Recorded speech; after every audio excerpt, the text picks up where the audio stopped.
Puisque nous sommes tous Congolais, nous n'avons qu'une seule nation, la République démocratique du Congo, notre patrie. Nous avons le devoir de l'aimer et l'obligation de la faire développer à travers notre sens patriotique et nos belles actions. Chers patriotes, il est temps. Rejoignez-nous dans la campagne citoyenne et éducative de sensibilisation sur le changement de mentalité.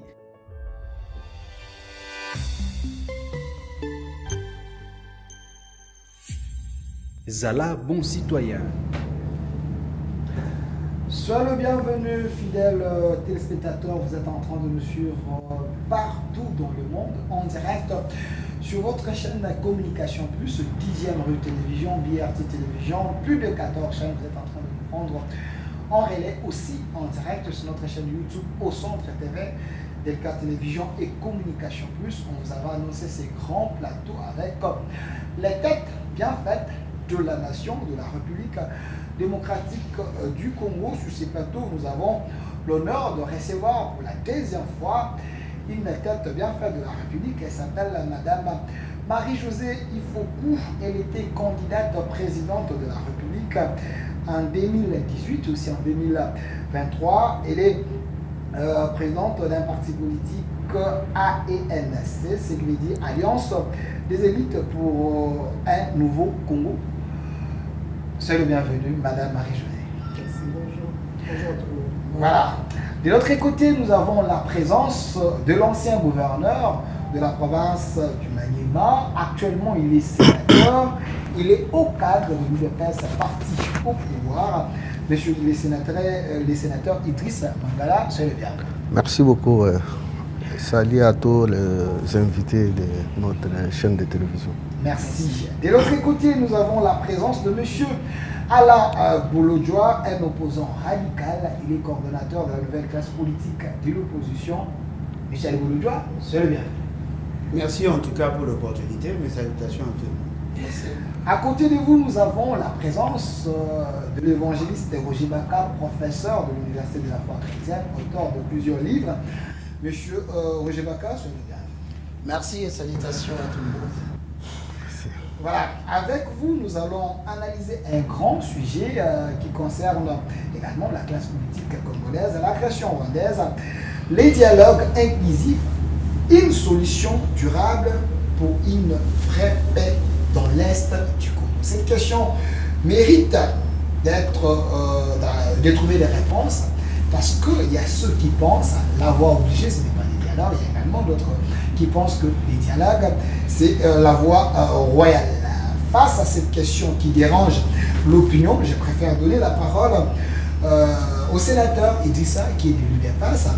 Monsieur le sénateur, d'entrée des jeux, l'agression rwandaise, la crise, il semble que la crise s'est installée.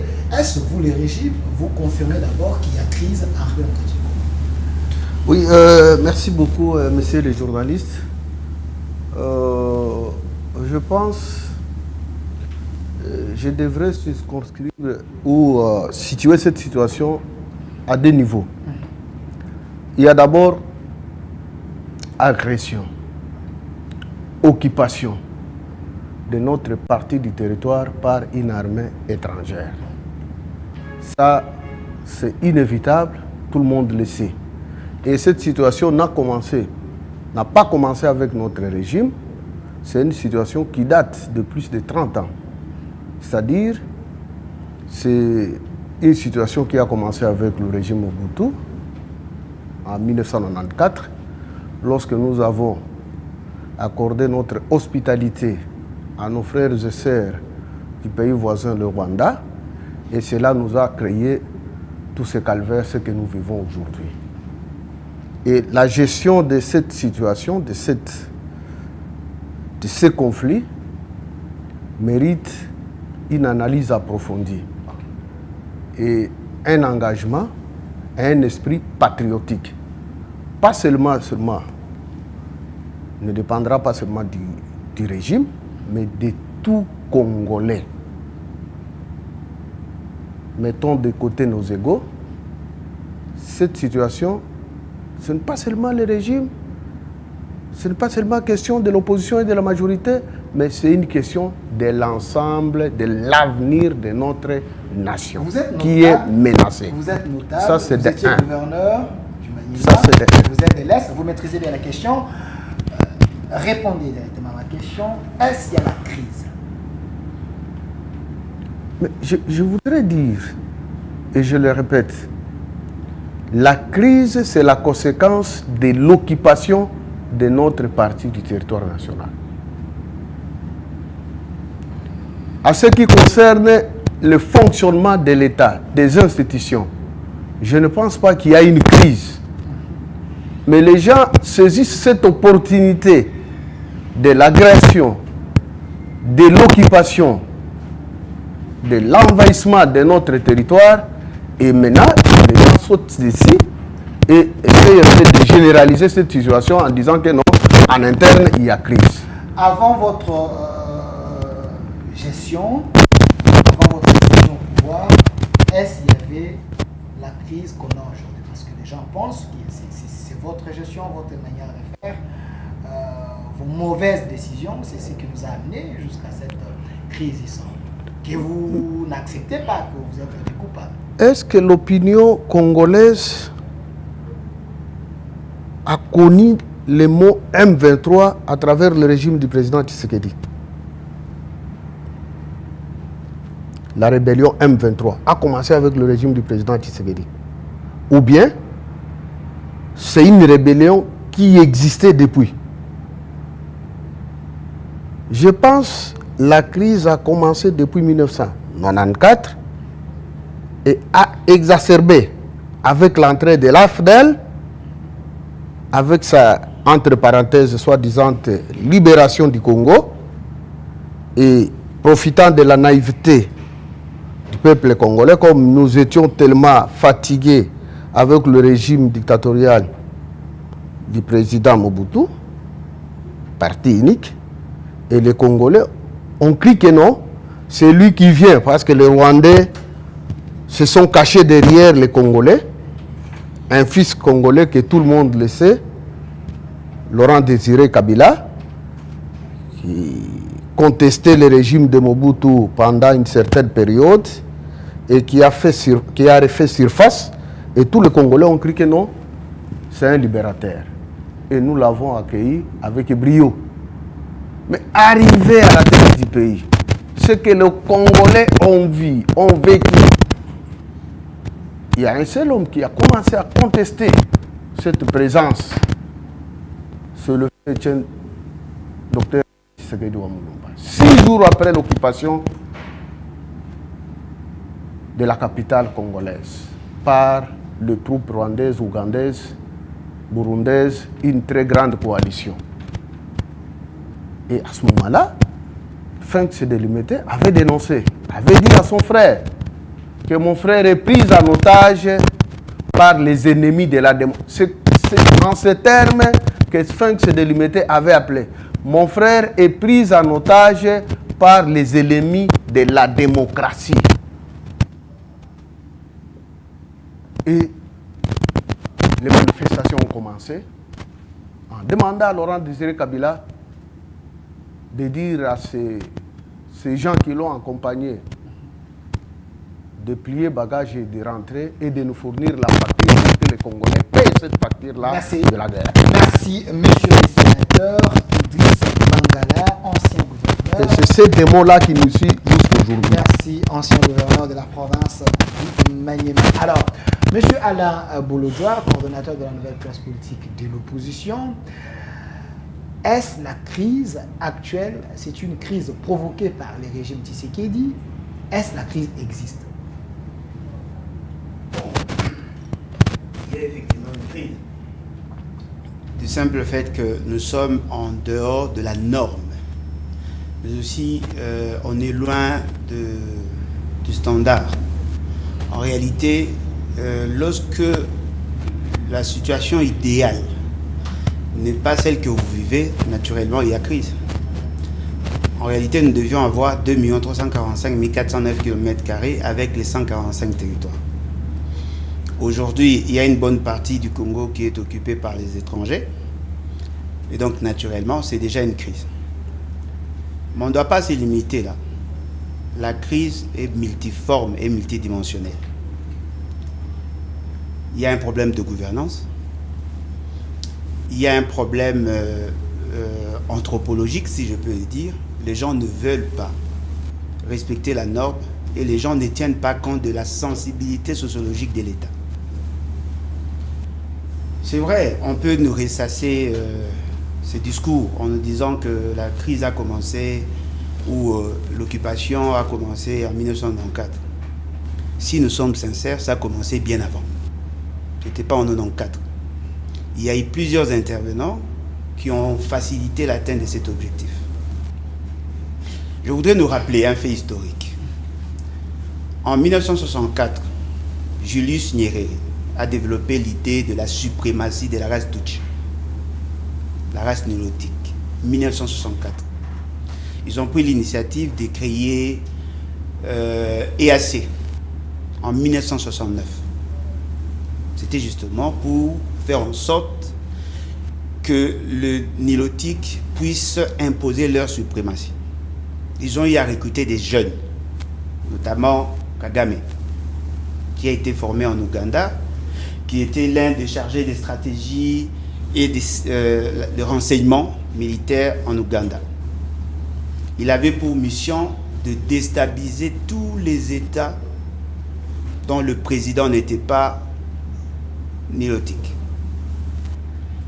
Ils ont eu l'accompagnement du Kenya.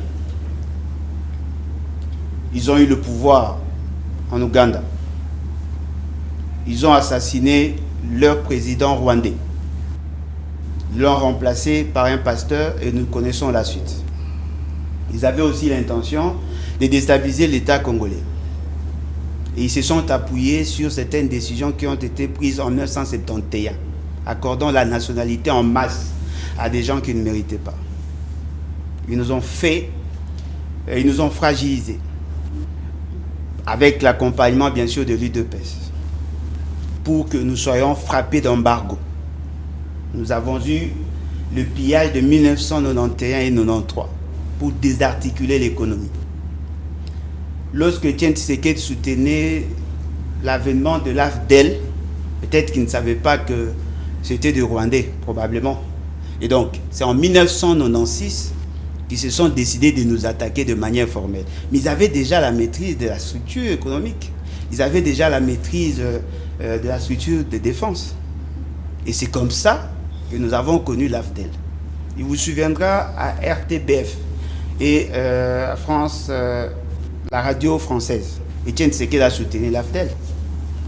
Etienne Tshisekedi a envoyé ses émissaires à Lubumbashi comme à Kisangani. Il a soutenu l'AFDEL. L'essentiel de ceux qui étaient gouverneurs pendant l'AFDEL étaient membres de l'UDPS. Il y a eu des membres de l'UDPS qui ont assumé des fonctions au niveau du gouvernement de Laurent Désiré Kabila. Je peux en citer.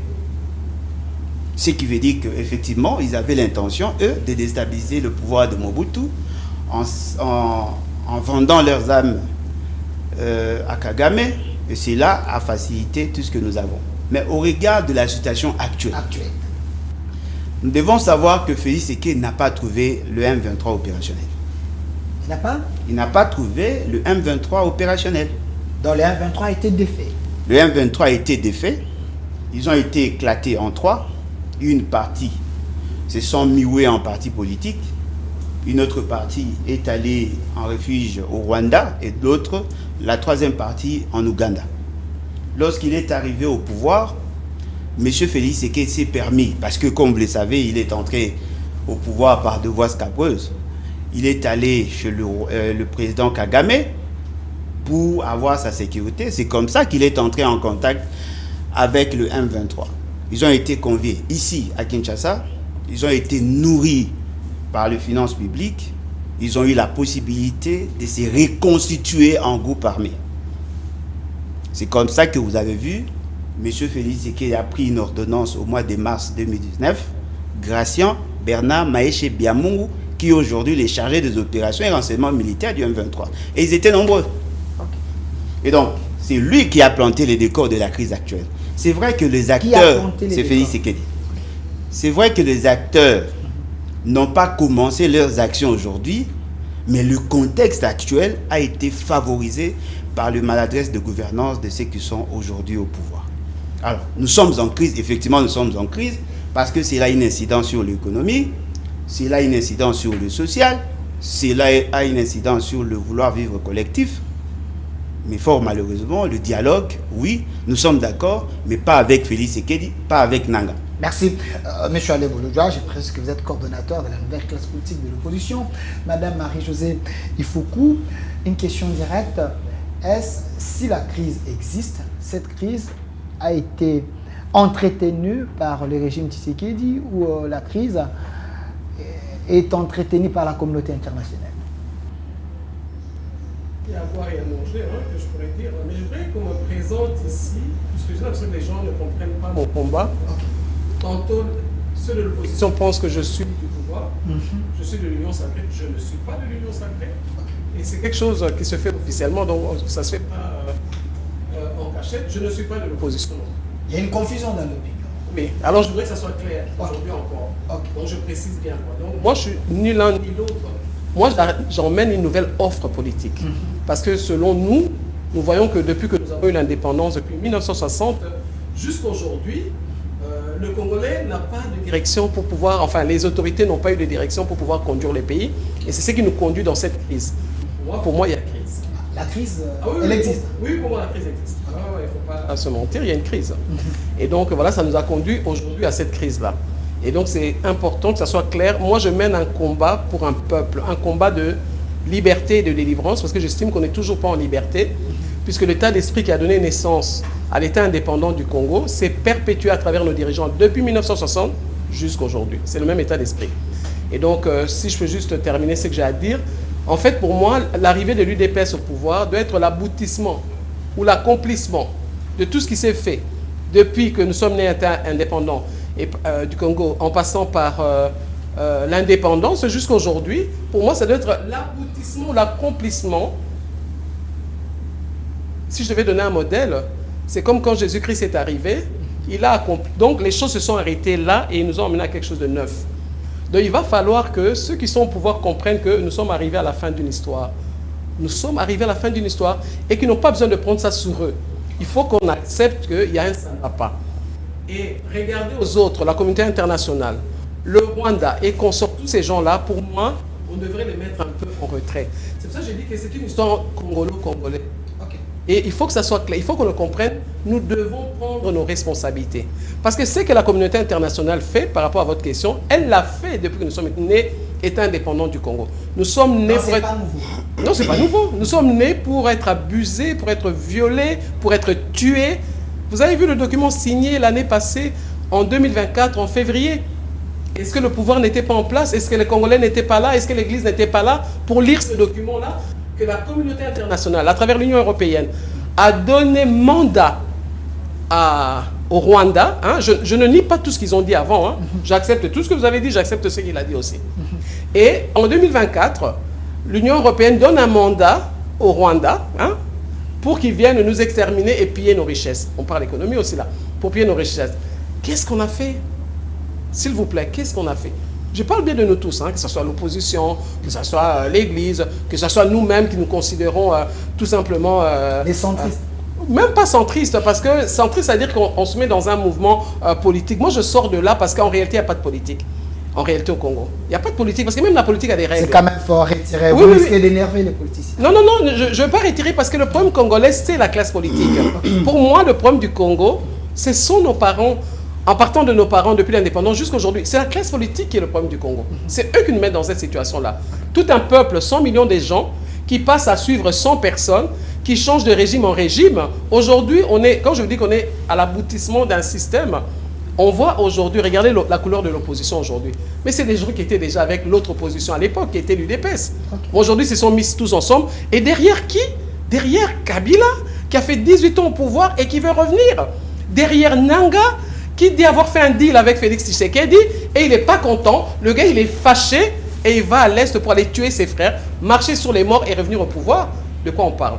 Donc moi, c'est de ça que je voudrais réveiller un peu la population congolaise, qu'elle arrête de suivre les gens parce qu'il est Mukongo, Muluba, Mungala ou je ne sais pas moi quoi, qu'on arrête ça parce qu'il va falloir que la population comprenne aussi le message qu'on est en train de leur faire comprendre. Donc bref, juste pour chuter, regardez à la communauté internationale, franchement pour moi, c'est le cadet de mes soucis parce qu'ils sont complices. La balkanisation, on la vient d'eux. Ils sont complices de ce qui se passe aujourd'hui. Donc n'oubliez pas, je vous ai dit, le partenariat qu'ils ont fait avec le Rwanda officiellement, devant tout le monde, c'est-à-dire qu'ils n'en ont rien à cirer de nous et de nos morts. Alors c'est à nous de prendre conscience de cela et à un moment donné comprendre qu'il va falloir faire les choses autrement. Merci Madame Marie-Josée Ifoku, mais nous avons un coordonnateur de la nouvelle classe politique de l'opposition. Apparemment vous les mettez tous dans un même sac, je ne sais pas si renouvelé ou comment, mais du moins, Monsieur Roger Baka, professeur de l'Université de la foi chrétienne, vous avez suivi les politiciens, ils ont parlé. Vous, l'Église, pensez-vous que cette crise a ses parrains ou parents? Merci beaucoup. Je pense que je veux d'abord, comme Madame Marie-Josée, reconnaître le propos du sénateur Idriss. Et je reconnais en totalité l'historicité bien tracée. Bien sûr que toute œuvre humaine est vouée à l'imperfection. Boulodjoa, merci pour cette intervention qui m'a beaucoup nourri. Et surtout, je vais beaucoup apprendre. Je vois que je vais apprendre beaucoup ici sur ce plateau. Mais je vais dire quelque chose de très grave. Cette crise, il y a crise ou pas, mais il faut être ivoirien pour ne pas voir. La crise, elle est bel et bien là, installée, avec des répercussions de 15 années prochaines. Cette crise va engager 15 années de la République démocratique. Si c'est moins, pour qu'on en sorte, c'est pas 15, ça peut aller au-delà. Vous risquez de devenir un prophète de malheur. Ce n'est pas de la prophétie, je fais de l'analyse. Okay. Maintenant, je vais prendre un point qui est, peut-être Madame Marie-Josée a estimé qu'elle ne voulait pas baigner dans ce eau-là.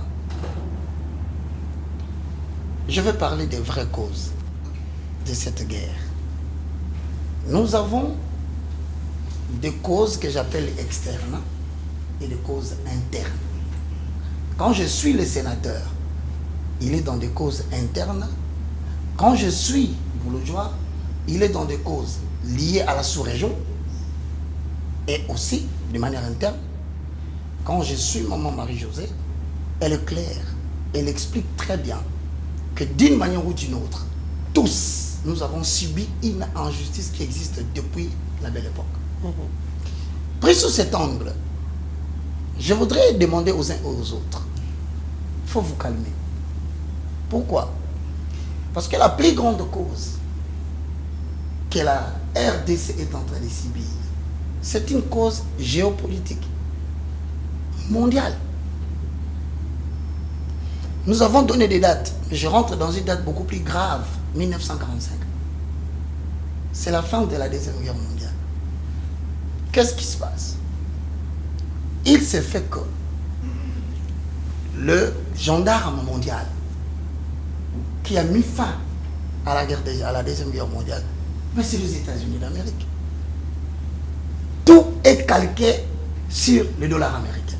Le pétrole, les minéraux, les matières premières, partout dans le monde, c'est le gouverneur mondial, c'est les États-Unis. Qu'est-ce qui se passe? Il faudrait mettre un ordre pour la survie, n'est-ce pas, économique des États forts. C'est ainsi qu'avec la communauté, telle que Madame Marie-Josée vient de le dire, l'Union européenne et tout consort, vont se décider de mettre en place un mécanisme. En quoi consiste ce mécanisme? En l'approvisionnement de minéraux stratégiques, critiques, partout dans le monde.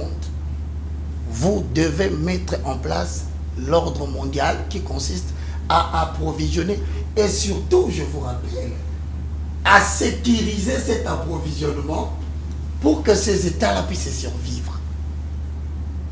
Il se fait que par rapport au sursaut technologique, je vous dis sincèrement, il est impossible de parler de la crise de la RDC sans tenir compte de la sous-région, sans tenir compte du gouvernement mondial qui nous dirige.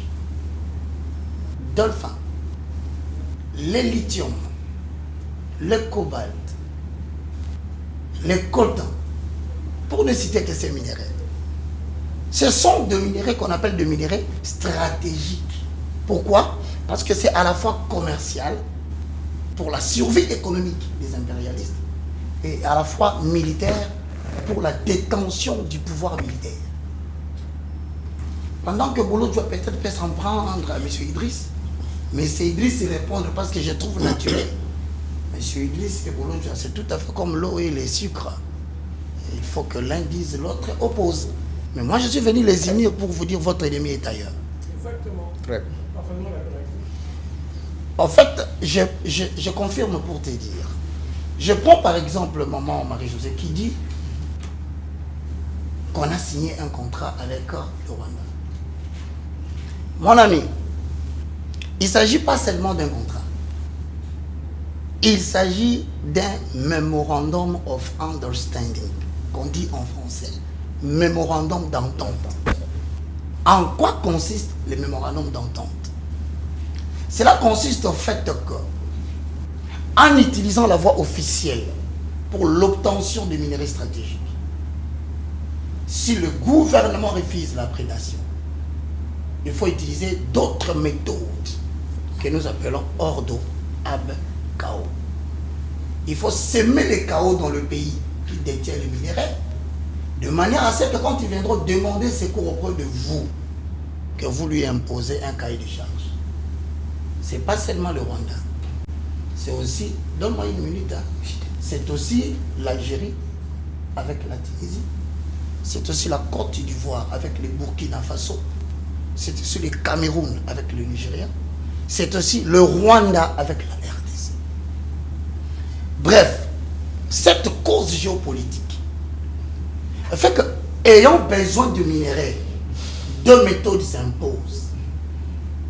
La première méthode, comme je venais tout à l'heure de le dire, nous allons utiliser les voisins. Malheureusement, dans notre cas, qui avait un cahier de charge, que Alain Bolo vient de dire, expansionniste, Ça tombe bien. ça va retrouver que son idéal se marie avec la cause occidentale. Donc, nous allons utiliser le Rwanda pour déranger la République démocratique du Congo. Et quand c'est fait, le vrai problème qui se pose maintenant, il faut prendre la politique de Cheikh Anta Diop pour s'assurer qu'on ne va pas perdre cette zone de minerais. Il faut créer des zones de non-État. S'il vous plaît, essayez de me comprendre. La zone de non-État consiste en ce que nous allons créer des guérillas. S'il faut même éliminer physiquement toute la population qui occupe cette zone-là et la remplacer par une autre population pour pérenniser l'approvisionnement, nous le ferons. Maintenant, de manière interne, je ne saurais développer ça parce que M. le sénateur a dit brillamment, maman Marie-Josée a dit brillamment, et surtout Bolo Dia, qui maîtrise l'histoire de la sous-région. Dans quel sens? Dans le sens qu'au jour d'aujourd'hui, pour l'approvisionnement de minerais congolais, une stratégie a été faite, ça fait maintenant 15 ans. La politique consiste à encercler la RDC en utilisant ses voisins. Au moment où je vous parle, le Rwanda a pratiquement 1500 km qu'il détient et qu'il exploite au travers de cette guerre à l'Est. 1500. Je te confirme. Brazzaville, monsieur Sassou me suit. Malheureusement, c'est un ami ennemi. Et pitié de moi si vous me voyez là. Non, État ennemi veut dire, nous communiquons en public, mais en cachette, Oui, c'est ça. je continue à Donc faire... le président Sassou, c'est un imposteur? C'est un État. Je parle de l'État Brazzaville pour ne pas m'empêcher d'aller au beach. C'est l'État. Je termine.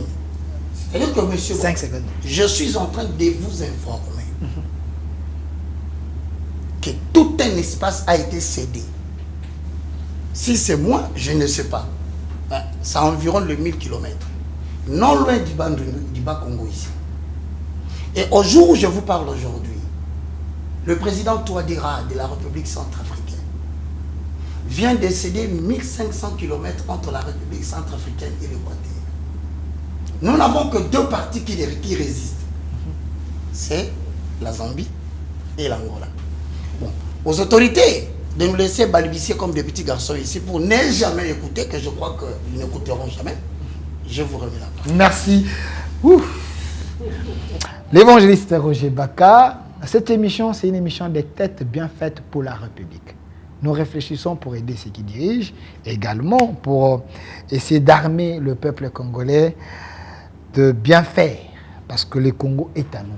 Alors, monsieur le sénateur Idrissa, je précise que vous êtes au cadre de l'UDPS, ancien gouverneur, notable du Maniema, donc vous êtes de l'Est, vous vivez cette crise, vous la connaissez mieux que nous. Est-ce que votre diplomatie, parce que le régime Tshisekedi a fait une diplomatie que vous nous chantez matin, midi, soir, diplomatie agissante. Est-ce que cette diplomatie n'a pas pu stopper cette vision expansionniste du Rwanda et convaincre le président africain et la communauté internationale que le Congo a besoin de voler seul? Oui, merci beaucoup, monsieur le journaliste. Je félicite tous mes co-débatteurs de la manière dont ils ont présenté le problème. Mais je félicite un peu le comportement de notre frère Alain. Allez, Bolodjo. C'est un opposant. Il a voulu incriminer l'UDPS, c'est l'UDPS qui est à la base et qui concrétise ce plan-là expansionniste rwandais. C'est faux? C'est faux. Okay. Et je félicite le prof et Madame Ekofo, qui ont bien développé et fait une autopsie. Le Congo est victime d'un complot international. Et si les Congolais avaient un esprit patriotique, nous devrions mettre de côté nos divergences politiques pour affronter ce monstre. Nous sommes en face d'un monstre. Tenez, le Congo risque de subir ce que le Soudan est en train de subir aujourd'hui. Le Congo risque de subir ce que la Somalie a connu. Le Congo risque de subir ce que l'Éthiopie a connu, parce que l'Érythrée était une province de l'Éthiopie. Mon frère, dire que le président Tshisekedi ou l'UDPS est à la base de tout ce que nous sommes en train de traverser, je m'inscris en faux. Et d'ailleurs, c'est grâce à l'UDPS. Parce que ni c'était le patriotisme du président Tshisekedi, s'il était naïf d'accepter tout ce qu'on lui disait, il devrait facilement céder et on nous donne la paix en compensation et nous continuons à pérenniser cette situation. C'est pourquoi le président insiste beaucoup, de par sa diplomatie, que nous allons résoudre ce problème à travers les deux processus. Le processus de Nairobi et le processus de Luanda. Le processus, j'ai défini les deux processus. Le processus de Luanda consiste à discuter directement avec le Rwanda et ses multinationales.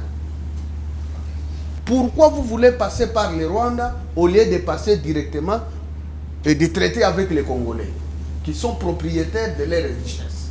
Mais vous voulez faire une guerre, une exploitation par procuration. C'est ce que le président Tshisekedi a refusé. Et vous avez vu à la veille de la signature de l'accord entre Kagame et le président Tshisekedi, Kagame a séché.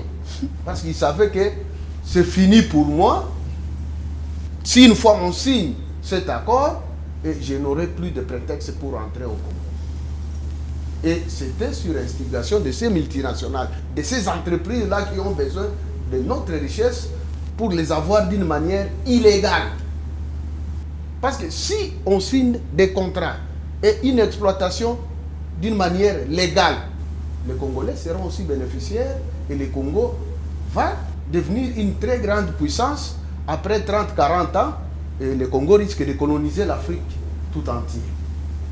Et c'est ça le danger que le Rwanda a vu et a refusé de cautionner le processus de Rwanda.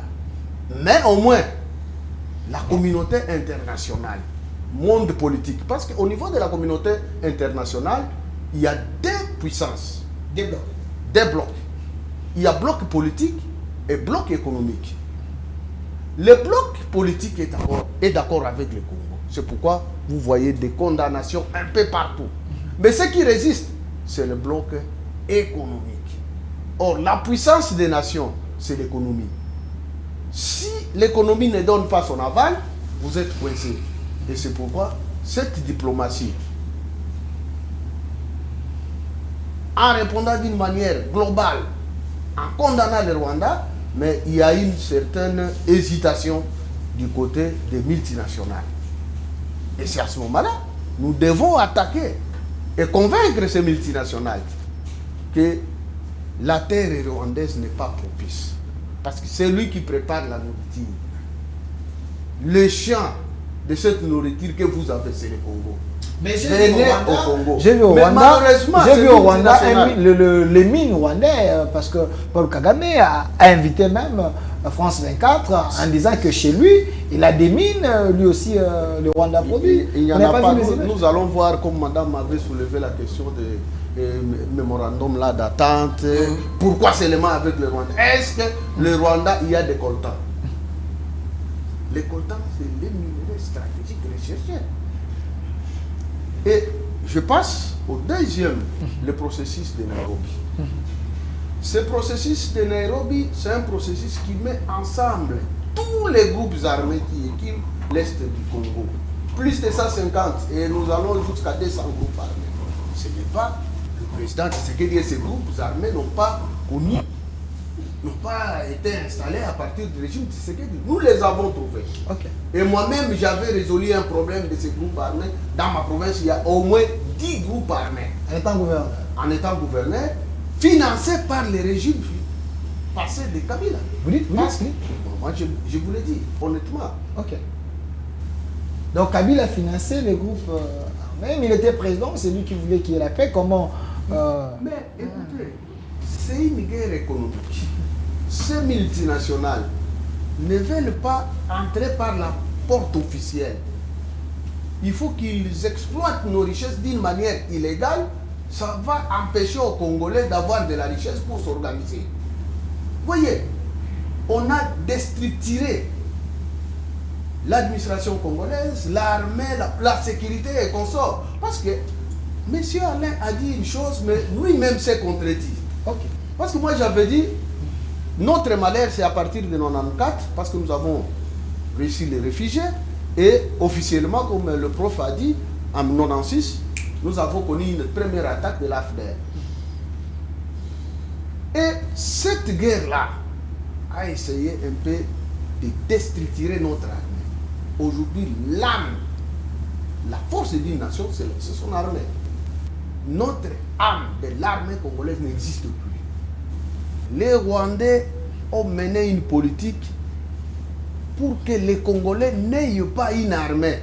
Voyez tous les généraux, les officiers, ce sont les produits de James Kabarebe. Mais le président avait dit, il avait trouvé une armée structurée. Il avait trouvé une armée structurée. La vidéo existe. Moi, je suis sénateur.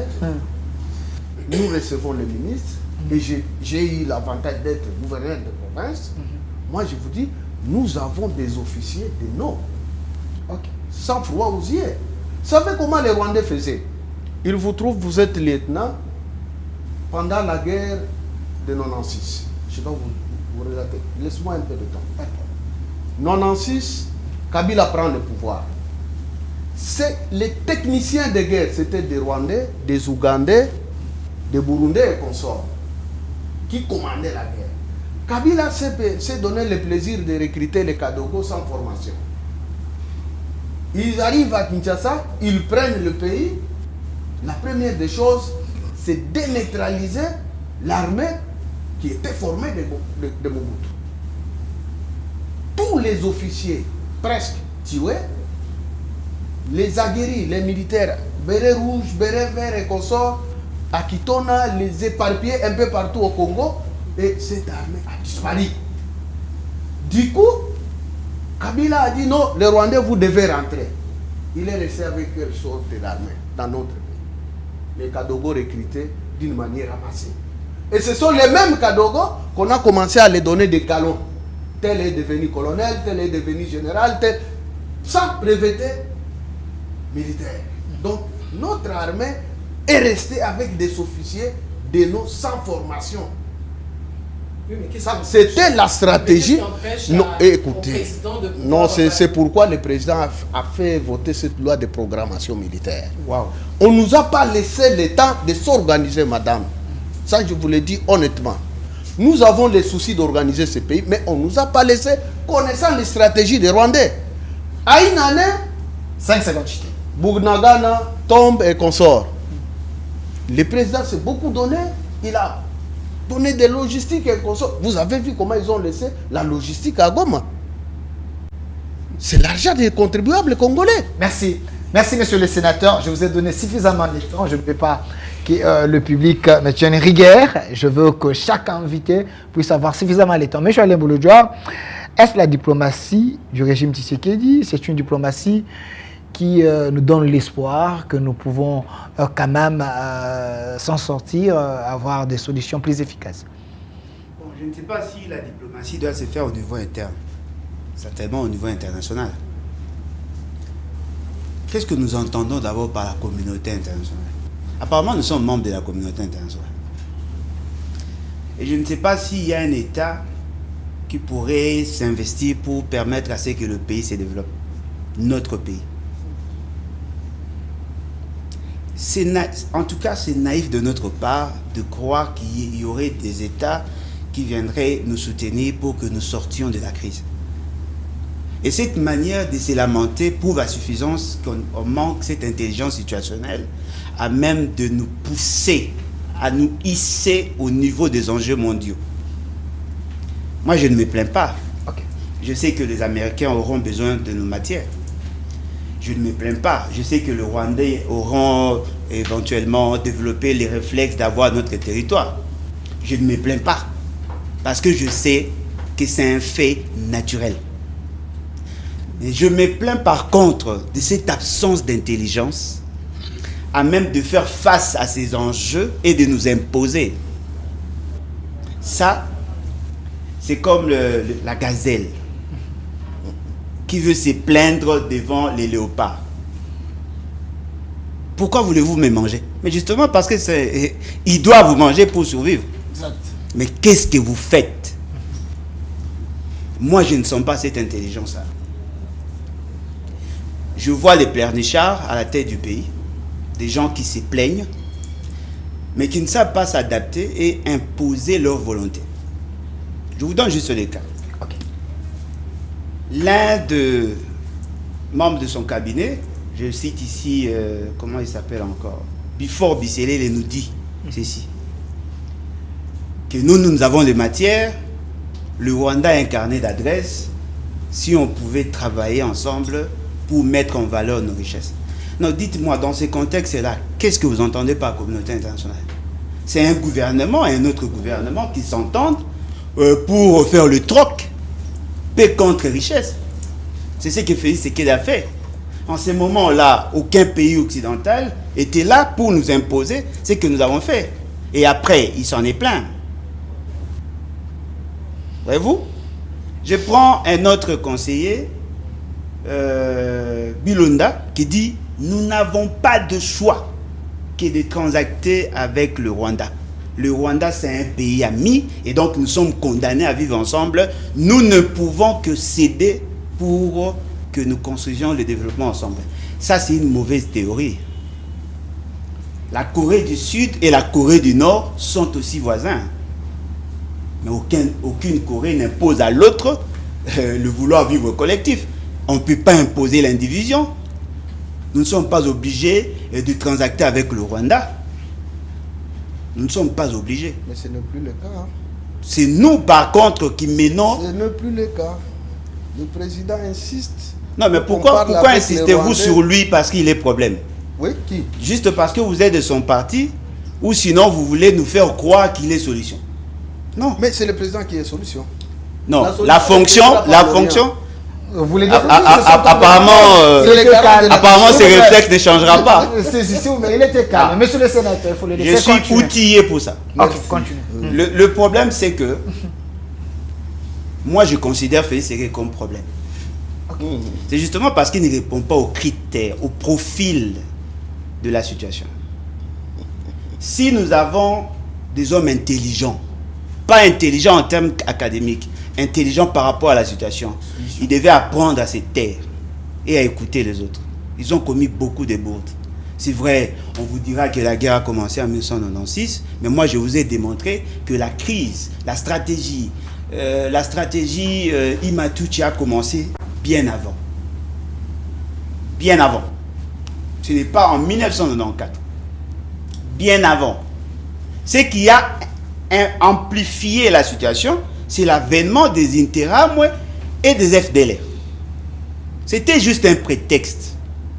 Ils ont créé le chaos chez eux pour déverser les Interamwe et les FDLR chez nous pour justifier l'occupation de notre pays. La crise n'a pas commencé en ces moments-là. La crise a commencé bien avant. Parce que ceux qui ont la connaissance, à la conférence nationale souveraine, il s'est posé une question identitaire qui n'a rien à voir avec l'Occident. Les gens ont revendiqué la nation. Et d'ailleurs, l'UDPS est mieux placé parce qu'il a en son sein l'un des enfants de celui qui avait porté les dossiers. Vous comprenez? C'est-à-dire que moi, je constate que nous avons un problème, le problème d'intelligence situationnelle. Okay. Alors, on nous dit la communauté internationale est contre nous, la communauté internationale travaillerait avec le Rwanda, mais la communauté internationale travaille aussi avec nous. Parce que dans cette diplomatie, M. Félix Ségué a signé des accords avec le Qatar, avec les Émirats arabes unis. Peuvent-ils nous dire quelle est la source du financement des opérations économiques ou des actions économiques du Rwanda? Quel est ce pays qui a plus investi au Rwanda que les autres pays? N'est-ce pas les Qatar? L'aéroport international du Rwanda, 60%. Rwandair, 45%. Ils ont injecté de 2019 à 2022 3,5 milliards. C'est le Qatar qui soutient l'économie rwandaise. Ils insistent sur le tourisme. L'essentiel de notre production de café passe par le Rwanda. Et vous savez comment le Rwanda opère? Le Rwanda nous fragilise en nous injectant des incompétents, des gens incapables d'avoir la capacité de résoudre le problème. Au lieu d'investir dans l'infrastructure pour faciliter les échanges entre l'Est et l'Ouest, nous avons enclavé l'Est. L'essentiel de produits qui sont vendus dans la partie Est viennent d'ailleurs. Il y a une forte dépendance. C'est l'absence d'une bonne politique qui justifie la situation que nous avons. Ce qui est important à retenir, c'est une situation dramatique, mais elle est loin d'être une fatalité. Nous pouvons solutionner le problème, à condition que les apépristes ne soient plus à la tête du pays, que nous permettions à la nouvelle classe politique d'accéder au pouvoir avec une nouvelle donne, et on va solutionner le problème. Merci. Au lieu de dire non, ce sont les autres, mais vous aussi vous avez posé des actes. Parce que, s'il vous plaît, 5 secondes. lorsque M. Félix Ségué dit en son temps, Président Félix Ségué. ah, c'est une obligation constitutionnelle? Non. Santé Wallace. Ok, voilà. Il est le chef de l'État, démocratique. Mais je ne suis pas obligé de l'appeler à chaque fois chef de l'État, chef de l'État. Il est président. Mais je ne suis pas obligé. Mais ceux qui l'ont élu et non. Non, suis-je obligé? Non. Alors, je voudrais nous dire ceci. Vous devenez rebelle. S'il vous plaît. Ah bon? Vous les laissez continuer. Voilà pourquoi j'ai dit. S'il vous plaît. Il nous sera difficile de solutionner le problème parce que les gens veulent fermer les yeux lorsqu'on parle de grandes questions. C'est que moi je voudrais. 5 secondes. John Chibangu, il a été arrêté parce qu'il était en connivence avec les M23. Aujourd'hui, il est hissé au rang de général. Il a été libéré par qui, s'il vous plaît? Monsieur Félix Ségué. John Chibangu avait pris les armes contre l'État. Mais il est promu aujourd'hui par Félix Tshisekedi. Il a fait de lui général des brigades, je ne sais pas s'il est déjà général-major. Il a été promu. Lui qui était avec le Rwanda, il a fait de lui général. L'ambassadeur du Congo en France, il était rebelle. On a fait de lui ambassadeur en France. Mais apparemment, tous ceux qui ont pris les armes sont promus par Félix Tshisekedi. On peut comprendre que dans l'armée, il y avait infiltration. Mais pourquoi continuer avec le même personne, Bemba qui a travaillé avec l'Ouganda, vous faites de lui vice-premier ministre. Tous ceux qui ont pris les armes dans son pays sont aujourd'hui copains comme cochons avec Félix Tshisekedi. Merci. Moi, je vous dis, et je certifie ici, si Étienne Tshisekedi n'avait pas soutenu le Rwanda pendant que Laurent Désiré Kabila avait chassé le Rwandais, on n'aurait pas tous ces gens dans la rue. Merci, monsieur Alain Bolodjoa. La RDC, c'est un pays où règne la démocratie. Les opposants parlent librement. Alors, et vous pensez que c'est grâce à Félix? s'il vous plaît. Alors, madame Marie-Josée, il faut que, est-ce la diplomatie du régime Tshisekedi, le don de fruits, aujourd'hui il y a des sanctions, peut-on nous compter sur ces sanctions pour qu'on ait une paix durable à l'Est? Parce qu'il semble que le Rwanda vit avec les aides de la communauté internationale. Est-ce que ces sanctions peuvent apporter un plus? Moi, je suis dans un autre état d'esprit, comme je vous ai dit tout à l'heure. Notre vision, c'est la rupture du système de prédation par notre valet africain ici, congolais, pour la renaissance du Congo. La combolisation. C'est ça la colonisation, de la rupture du système de prédation qui a vu le jour depuis l'État indépendant du Congo et qui s'est perpétué à travers le dirigeant jusqu'à aujourd'hui. Pour se séparer de cela, pour rompre avec ce système, on passe par la combolisation et qui donnera naissance à une nouvelle république. Parce qu'en réalité, quand je suis, que ce soit le sénateur, que ce soit M. Bolodjoa, quelque part on n'a pas d'État. On n'a pas un État. Parce que même quand vous me posez la question par rapport aux solutions vis-à-vis de la communauté internationale, de l'Union européenne, les sanctions, tout ça, moi je ne suis même pas tout ça. Parce que c'est comme si on était un peu inconscient, comme si on ne comprenait pas les enjeux mondiaux. C'est ça que moi je vois. Et même aujourd'hui, aller verser du côté des États-Unis, ce n'est pas un problème. Parce que chaque État a toujours des alliances, des partenariats avec les plus forts. Ok? Vous avez suivi tout à l'heure, je l'appellerai le professeur, qui nous a expliqué un peu, oui, en 1945, lorsqu'il y a eu la fin de la guerre, la Deuxième Guerre mondiale, c'était les États-Unis qui étaient sortis de là victorieux. Aujourd'hui, avec l'arrivée de Trump, ils sont encore victorieux. Il veut créer un nouvel ordre mondial encore. Ok? Et il met tout le monde à genoux. Alors imaginez quelqu'un comme nous, là, le Congo, un pays qui n'a pas d'État. On n'a pas d'État, il faudrait le reconnaître. Même les exemples qu'il a donnés. Mais ça c'est fort si vous dites qu'on n'a pas d'État. Oui, nous avons. L'État existe. Non, moi je veux le dire. Ça c'est mon avis. C'est ça que je dis que moi je Continue. me mets hors combat politique. Moi je viens avec une nouvelle offre politique, avec des solutions parce que ou sinon on va rester dans un combat ou bien dans des débats d'hommes. Okay. Le problème du Congo c'est que les hommes sont plus forts que l'État. Les individus. Les individus. Malheureusement. Oui. C'est ça le vrai problème. Les hommes sont plus forts. Quand je dis les hommes, c'est pas en termes de sexe. Hein, je veux dire, non, pas. Je parle pas de Félix. C'est le chef de l'État. S'il vous On plaît, le paye ou pas? Monsieur Il doit le prouver. S'il vous plaît, monsieur Il doit Il doit prouver qu'il est chef de l'État. Il faut laisser madame développer sa Il doit pensée. le prouver. S'il vous plaît. Alain Bolodjoa, S'il vous plaît. mets-toi un peu, attendez s'il vous plaît. Je vais faciliter. Kagame est condamné par tout le monde. Je vais faciliter mon première S'il vous plaît. Je vais faciliter mon propos. Merci. Mets-toi un peu Félix Tshisekedi de côté. Ah, qui quitte le pouvoir en fait. Non, par rapport à notre discussion. Ok. Mais il y avait Kabila. Il y avait Kabila à 18 ans. On tenait le même discours. Ok, merci quand même. J'aime cette honnêteté-là. Il y avait Mobutu. On tenait aussi à la fin ce discours-là. Ça, c'est l'idée de paix. Voilà, donc nous tous, même moi je tenais ce discours-là à la fin, il devait partir.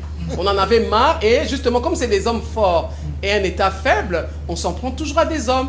C'est ça la réalité. Et il faut à un moment donné qu'on se dise de vérité parce que on ne va pas y arriver là si on continue dans le mensonge.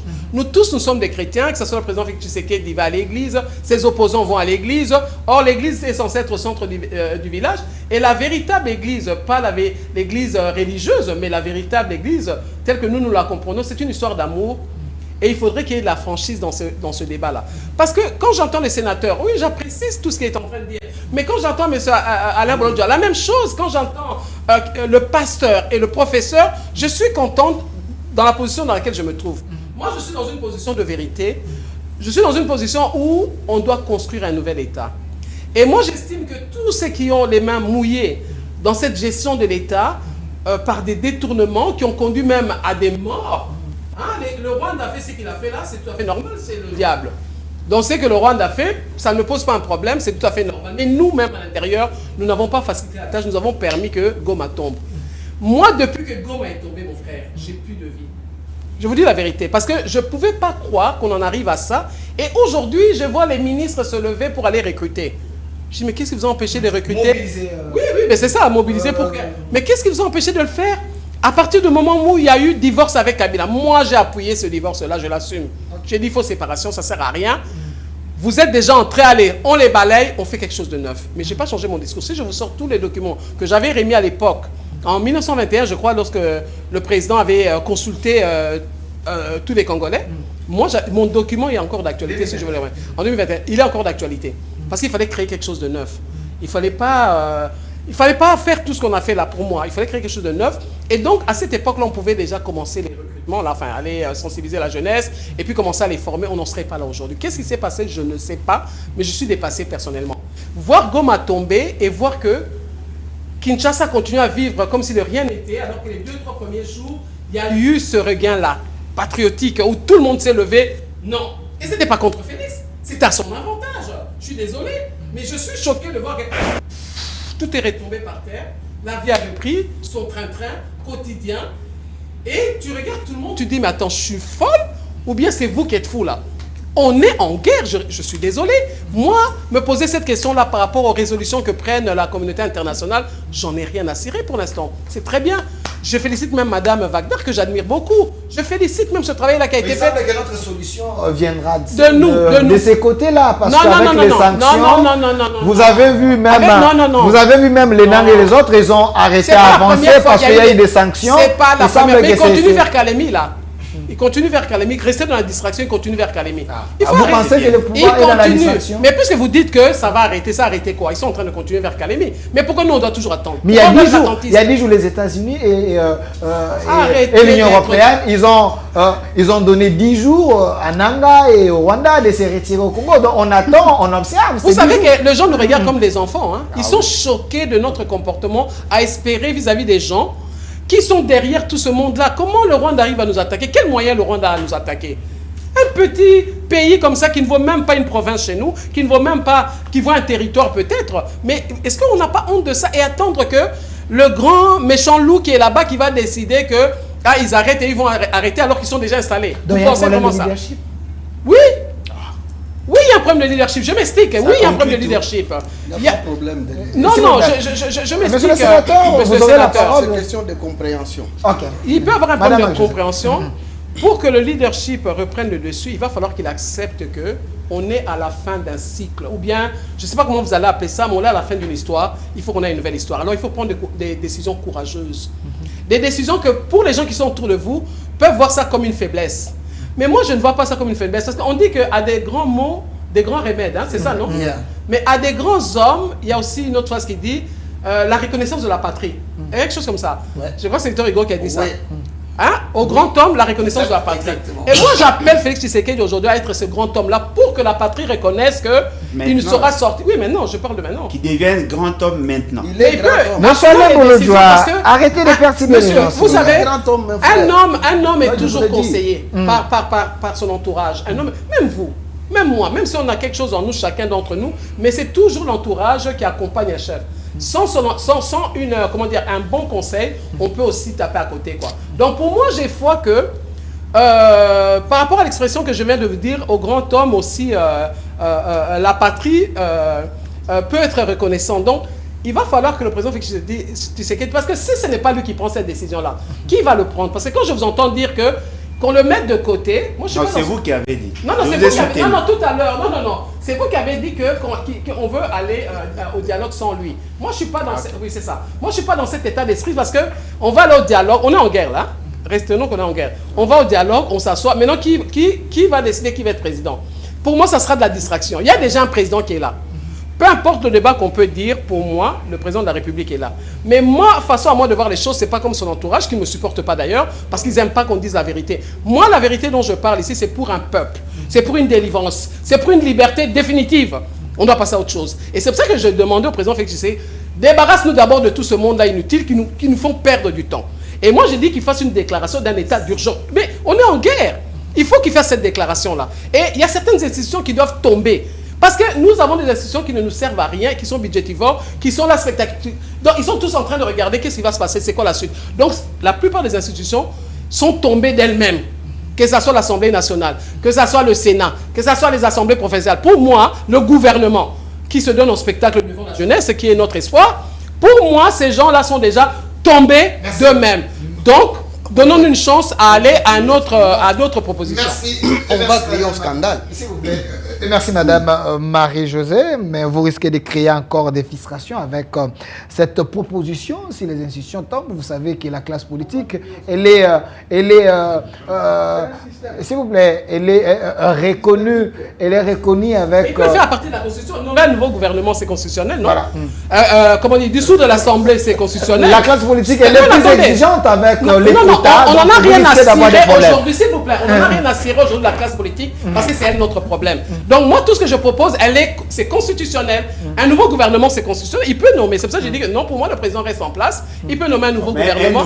Mais nommer, c'est en respectant la Constitution. Comment? Mais on respecte la Constitution. Il peut démissionner, l'article 77. Non, moi, je ne suis pas à la démission. Il faut que ça soit clair, s'il vous plaît. Nous Monsieur sommes en Delphin. face d'une guerre entre le Congo et le Rwanda. Les pays qui nous attaquent est connu. Il y a une complicité interne. Il n'y a aucune complicité. Vous, le pouvoir, vous nous avez trahis, on doit vous sanctionner. Monsieur Leboloza, s'il vous plaît, il veut... Le bon voisinage. Mais vous me redonnerez ma parole parce qu'on l'a arraché, quoi. Depuis 65 jusqu'à 94, le bon voisinage existait. Aucun pays limitrophe n'agressait pas le Congo. C'est à cela que nous devons vraiment tenir. 65, 94, aucune agression. Bon voisinage existait. Abiyarimana venait au Congo, les présidents burundais venaient au Congo, Tanzaniens, Ougandais et consorts, et on échangeait calmement. Cet ordre-là, de notre richesse stratégique, qui met les Rwandais comme gendarmes de l'Afrique centrale, c'est ça qui appelle la prise de conscience collective des Congolais. Maintenant. Et accompagner les chefs de l'État, d'autant plus qu'il a tendu la main. Malheureusement, les Congolais, comme sont naïfs, et veulent le pouvoir, ils trouvent que non, à partir de cette guerre, ils vont se débarrasser du président Tshisekedi et vont menacer la politique entre toi que moi. Moi, je suis... Merci. Je peux même juste par terminer quel mon idée. mécanisme, même avec les fusions, ils sont On vous a laissé contents beaucoup parce de temps. qu'ils vont accéder Si au vous pouvoir. pouvez nous Mais permettre aussi ça ne passera de pas. finir notre idée. C'était pas votre temps de Moi, parole. j'ai dit clairement- 30 secondes. Moi, j'ai dit oui, 30 Le professeur doit avoir. J'ai dit clairement que le président reste en place. Pourquoi? Mais j'explique pourquoi. Parce que si on l'enlève maintenant, qui va prendre la place? Pourquoi? Mais il n'est pas le seul Congolais. Non, non, et d'ailleurs, il mais ne fait rien. il est là de manière légitime et légale. Ah bon? Oui, Pensez-vous vraiment, madame? Il est dans la non, logique des coups d'État. Non, non. Ah, c'est ça le coup d'État. Demander à quelqu'un de démissionner, c'est un peu... Il doit démissionner. Est-ce que je peux terminer? Il y a eu les élections comme nous le faisons, ça fait 4 ou 5 ans. Vous êtes convaincu? Non, j'ai dit il y a eu des élections comme on le fait. Ah, comme on le fait là. Comme on le fait. Et c'est lui qui est président. OK? Et Par la force. peu importe, c'est lui qui est président aujourd'hui. Moi, je pense que le faire partir serait fragiliser le pays. Je m'explique. Non, moi, il posait la question comment? En le laissant lui président, parce qu'il est déjà là, ça nous arrange, ok? Ah, ok. Oui, ça nous arrange. Vous? Je peux expliquer, donc ça arrange. Non, je parle au nom des Congolais. Ok. Parce que si vous l'enlevez directement, on Non, va il où, peut là? démissionner. Pourquoi Mais vous on voulez va aller l'enlever? dans le désordre pour que qui le remplace dans l'immédiat. Non, mais si démissionner, l'Union sacrée reste au pouvoir, non? Non, On aura au moins un président plus c'est sérieux l'union que sacrée ça. le problème, ce n'est pas seulement le président Félix Tshisekedi. Ah bon? Pour moi, c'est l'union sacrée le problème. Ok. Ok, alors je peux expliquer. Mais on me laisse pas, il me coupe la parole. 30 secondes. Coupez-lui la parole au 30 moins. secondes, Donc, monsieur. selon nous, le président peut rester en place. Il déclare Pour un ne état rien d'urgence. Peu importe, il déclare un état d'urgence et il nomme un gouvernement avec un Premier ministre fort qui a une vision claire. Et justement, il peut dissoudre l'Assemblée nationale. Tout ce que je propose est constitutionnel. Hein. Okay. Il peut suspendre l'Assemblée provinciale. Il y a déjà un cas de jurisprudence à l'époque de Kabila, ça a été fait. D'ailleurs, nous, on avait été nommés commissaires spéciaux à partir de là. Et donc nous permettre et créer, j'ai même dit, des commissions et un conseil de sages, comme une forme de Sénat, qui peut réfléchir sur la situation du pays. Une commission avec tous les représentants de la population congolaise qui réfléchissent aussi sur la situation du pays. Parce qu'aller au dialogue de manière classique, pour moi, n'est pas une solution. Merci. Parce que ça sera encore partage du gâteau, donc on retourne encore à l'état indépendant du Congo. Donc faisons les choses autrement. Merci Madame Marie-Josée Foucault. On ouvre la question du dialogue, mais le professeur Roger Baka va payer tous les arriérés. Mais vous nous avez révélé ici que vous étiez bénéficiaire de l'ordonnance sous le régime Kabila. Alors, merci. Donc Kabila fait partie des gens qui vous admiraient beaucoup. Il fait votre modèle. Ah bon, pourquoi? C'est pas parce que j'ai été élu là, j'ai pas été nommé, j'ai été élu aussi. Merci. Alors, professeur Roger Baka, de l'Université de la foi chrétienne, vous allez payer des arriérés sur le plan de la diplomatie, mais ouvrons la question liée au dialogue. Est-ce que la cohésion interne, la cohésion nationale interne, ne serait pas une arme forte pour que les Congolais se mettent ensemble, que nous puissions voir dans la même direction pour sauver quand même ces pays face à cette crise que vous avez constatée, il semble? Bon, merci. Comme pasteur, je vais payer, je vais souffrir parce que je dois supporter tout le monde qui prennent une minute. Ben, fais-moi la grâce de terminer mon idée. Pas de problème. Depuis 1900, après la Seconde Guerre mondiale, des politiques ont été mises en place. La première politique sur le plan international, c'est le Novus Ordo Seclorum, communément appelé le Nouvel Ordre Mondial. Il faut d'abord savoir quels sont les termes de référence du nouvel ordre mondial. C'est-à-dire toute personne qui peut avoir l'impérium ou la présidence d'un État doit se soumettre, avant même qu'il soit proclamé président de la République, aux ordres établis par les mondialistes. Je ne sais pas si vous comprenez. Vous pensez que c'est une blague quand vous voyez chaque président passer au Vatican? Pour vous, c'est un phénomène sociologique qui va là-bas pour saluer les papes et puis rentrer. Mais les présidents des États vont prêter allégeance au pape et accepter de travailler pour la cause du monde, mon frère. Il faut savoir dire la vérité aux gens. Deuxièmement, en dehors du nouvel ordre mondial, il y a les Ordo Ab Chaos. J'essaye de mettre tout le monde ensemble pour leur dire, je n'ai pas encore pénétré l'aspect cause interne. Tu vois, le ordre Abkao veut dire quoi? Toute nation qui va refuser au niveau de son président de la République et qui va intenter, je dis bien, qui va intenter l'action de vouloir s'affranchir, sa nation connaîtra des sérieux problèmes. Non seulement qu'ils vont déranger votre économie, mais ils vont aussi engendrer ce qu'on appelle la guerre bactériologique. La guerre bactériologique. Vous imaginez, on a eu le Covid ici. Qui ne connaît pas l'origine du Covid? Mais regarde les gens qui ont été éliminés. Tu vois, en Haïti, il y a eu un président qui a dit « je refuse, il n'y a pas de Covid ». Ça n'a pas pris quelques jours. Hein. Balayé, hein. Je ne sais pas si c'était avec les balais de Madame Marie-Josée. Ngourouzi, ça. Oui, oui. Je suis au Burundi. Qu'est-ce qui s'est fait? Magoufoui aussi. Magoufoui, là. Magoufoui. Mais je te cite des gens, pendant que nous débattons ici, sur le plan international, mais, vous savez, des fois, pour attaquer les Blancs, il faut les connaître. Ça, c'est un fait. Et maintenant, combien de fois nous avons crié ici dans le pays qu'il n'y a pas de Covid, mais que le chef de l'État était obligé d'accepter la proposition de l'Organisation mondiale de la santé. Ça peut paraître bête, mais il a sauvé sa peau. Vous avez entendu Sassou dire quelque chose pendant le Covid. Il a sauvé sa peau. Et ça, c'est parti. Mais maintenant, ces deux politiques vont faire entrer les nations dans une zone de turbulence qui est très dangereuse. Pourquoi? Parce qu'il y a maintenant bicéphalisme de la gouvernance mondiale. Pendant que nous rêvons, il y a le BRICS. Sous peu, l'histoire nous renseigne qu'à la veille de son départ du palais présidentiel, Joe Biden est descendu en Angola. Quel mystère! Il est venu faire quoi? C'est parce qu'il veut signer peu près 15 000 km de voies ferrées pour déboucher de Lobito jusqu'au Kolwezi. Posons-nous la question avant de parler, avant d'attaquer Mouloudjoa, avant d'attaquer monsieur. Posons-nous la question, pourquoi Joe Biden à la fin de son mandat va faire ça? Il y a ce qu'on appelle la politique d'un président, mais il y a aussi la politique de l'Amérique. Joe Biden est venu pérenniser les contrats de la politique américaine que Donald Trump va continuer.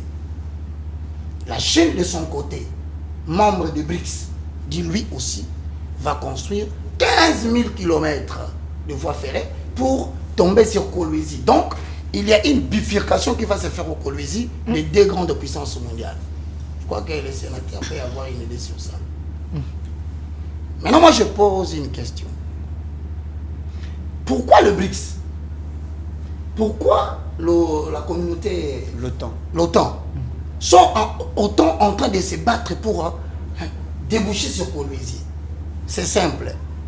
Si vous contrôlez toutes les ressources, vous allez parvenir à une domination mondiale. Et la nation République démocratique du Congo est une nation qui a une vocation de la gestion africaine et mondiale. Maintenant, quel est le problème? C'est que pendant que cette politique se met en place sur le plan international, le cas de la RDC sera très grave et complexe pour des raisons ci-après. Première raison, c'est que cette politique trouve la République démocratique Congo en période d'apprentissage démocratique. Bon Dieu, aie pitié de moi. Je souhaite que tu viennes le plus vite, Congo ne me suffit plus. Vous dites? Que Dieu revienne pour que je parte au ciel, mon frère. Okay. Je ne vais pas assister à ce qui va arriver. Je suis en train de te dire, le pays est dans une situation très gravissime. Catastrophique. Catastrophique. Apprentissage démocratique. Où ceux qui sont au pouvoir ne veulent pas repréciser la direction des réactions, tenant compte des enjeux sur le plan international. Je n'ai pas de dirigeants politiques qui nous gouvernent. Je ne pourrais pas mettre de côté le président Félix pour une fois que les sénateurs me pardonnent. Non, il n'y a pas de... Pardon. Une référence biblique est dit. Aucun voleur ne peut entrer dans la maison d'un homme fort. Exactement. Se mettre à piller toute la maison si au préalable il n'a pas ligoté le maître de la maison. Le président Félix est ligoté. Il faut insister sur ça. Il n'est pas ligoté. J'ai demandé pardon. Il faut insister. Monsieur Lebouloudjoa, ne soyez pas complice des paroles de Roger. Pas qu'il faut lui laisser sénateur. Vraiment insister. S'il vous plaît. Sénateur, s'il vous plaît. chaque matin, comme Cholet, comme Ambongo, je reçois les rapports de nos âmes qui périssent. J'ai une église, une école qui est partout au Congo. Chaque matin, il m'appelle. Bonjour pasteur. Ce matin, on a trouvé 6 personnes assassinées. C'est très facile de l'écouter. C'est ça l'ordre mondial. Mais justement, cet ordre mondial, je viens de dire. C'est pour ça qu'on doit travailler. Même aux États-Unis. Si on réfléchit, qu'on même en Afrique du Sud, même en France. Monsieur Roger, il vous reste 3 minutes. Il vous reste 3 minutes. Je vais vous donner le mot de la fin concernant les dialogues. 3 minutes. Oui, s'il vous plaît. Mais le Congo n'est pas n'importe quel pays. Merci. 3 minutes. Quand vous parlez de la criminalité, ça n'a pas la même nature. Monsieur Lebouloudjoa. 3 minutes, monsieur Roger. 3 minutes. 3 minutes, monsieur Roger. 3 minutes. 3 minutes. En termes de défaveur pastorale, je suis défavorisé, j'accepte. Je prends les 3 minutes. Je dis que le président de la République, je ne saurais l'épargner ici. Pourquoi? Parce que c'est lui l'homme fort du pays. Mais Lebouloudjoa, laissez-le. Attendez, quand je dis l'homme fort, il faut comprendre le contexte. C'est lui le président. C'est lui le président de la Fort malheureusement, oui. Fort malheureusement. Il a le mal lié. Dans quel sens? Je rejoins la pensée de Bolodjoa. Ok. Quand un problème, oui c'est vrai, monsieur le sénateur a raison, que le problème ne vient pas de ce gouvernement. Nous l'avons bel et bien hérité. Mais quel a été votre sens des responsabilités dans la gestion pratique? On y travaille. C'est pourquoi il y a condamnation du Et Rwanda. Là, il faut pas... Je viens. Le Rwanda n'a jamais été condamné. Non, le problème c'est quoi? Oui. Permettez-moi, monsieur. C'est pourquoi nous avons eu l'accord Monsieur global Idrissa, inclusif. Vous vous accrochez seulement à cette Monsieur Idriss. Mais nous travaillons. Torodinda. Monsieur Non, s'il vous plaît, madame Ça va Marie-Josée. aller. S'il vous plaît. Je peux me protéger, mon Je frère. vais Vous tapez jusqu'ici, on attend seulement les résolutions. Je sens que vous avez une colère patriotique, mais calmez-vous, je vais vous donner la parole. Chite, il vous reste 2 minutes. Continuez. S'il vous plaît. Mais c'est le président qui ira au front. Monsieur le sénateur, est-ce que... Mais s'il ne sert à rien, il peut démissionner. S'il vous plaît. Oh là là. Monsieur le sénateur, est-ce S'il que ne le sert à rien, professeur c'est- Roger peut terminer? Après lui, c'est vous. Je vais vous donner la parole. Ok, Ça va. continuez. Monsieur le sénateur, Je patiente. à Strasbourg, Madame Wagner a tenu un bon discours. À la suite, sur le 400, je ne sais pas le nombre de chats, on a voté à l'unanimité dans la réunion de l'Union européenne l'annulation du Memorandum of Understanding. Qu'est-ce qu'il en est? Maintenant, attendez, voir la suite. C'est ça. Les dangers, c'est quoi? Vous venez de le dire que la guerre, elle est à la fois politique et économique. Sur le plan économique, voici le vrai problème. Il faudrait maintenant que cette décision ne soit pas une décision d'esthétique.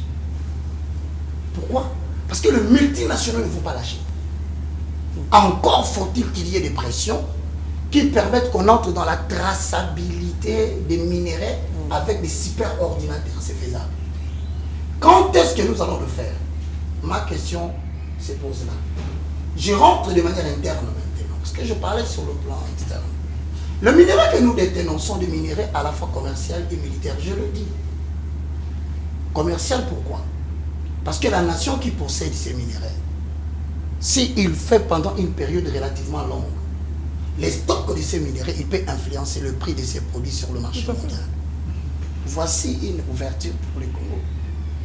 Mais le problème, c'est quoi? Comment vous allez stocker les minéraux pour pouvoir influencer le prix dans le marché?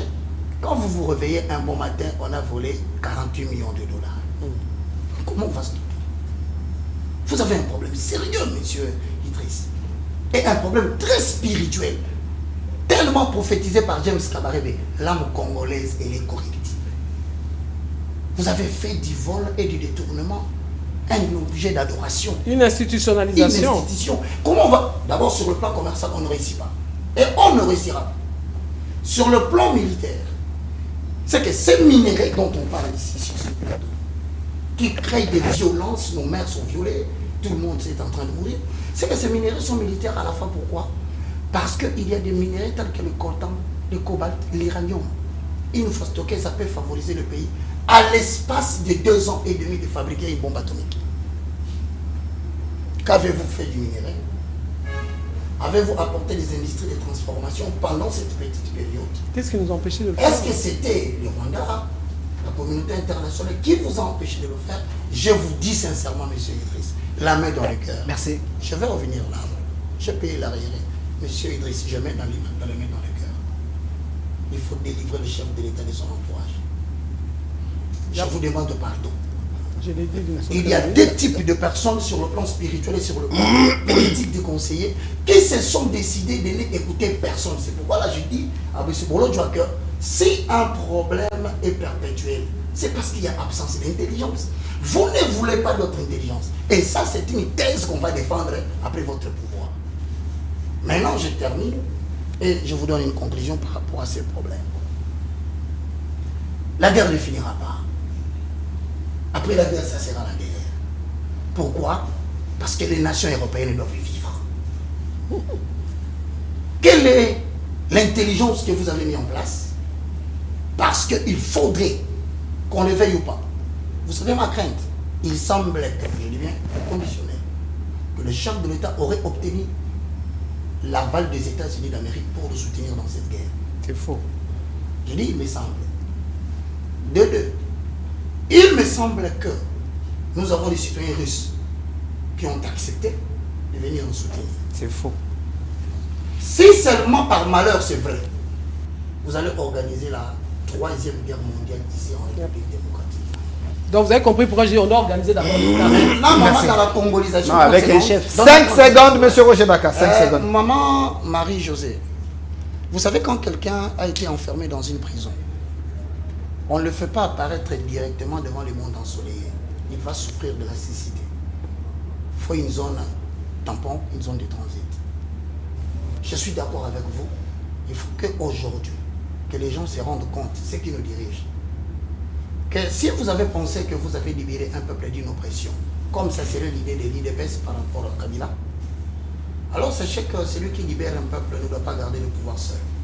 Il doit associer les intelligences, sinon c'est lui qui va mourir. Maintenant, par rapport à l'inclusivité, tu as posé une question, je prends 5 secondes. 5 secondes. Si je me rappelle bien, ta question était de savoir est-ce que l'inclusivité... Le dialogue. Est-ce que le dialogue inclusif serait une arme forte pour que nous puissions sortir de cette crise et libérer les Congos afin que nous puissions aller de l'avant? Je pense qu'en tant que... C'est également votre mot de la fin.